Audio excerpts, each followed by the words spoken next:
Ang Aurora Borealis na kilala rin bilang Northern Lights ay isang natural na pagpapakita ng liwanag na kadalasang nakikita sa mga rehiyong may mataas na latitude malapit sa Arctic.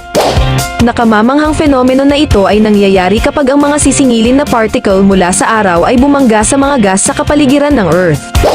Ang mga banggaan na ito ay naglalabas ng liwanag na lumilikha ng maganda at makulay na mga display na sumasayaw sa kalangitan. Ang mga kulay ng Aurora Borealis ay karaniwang berde.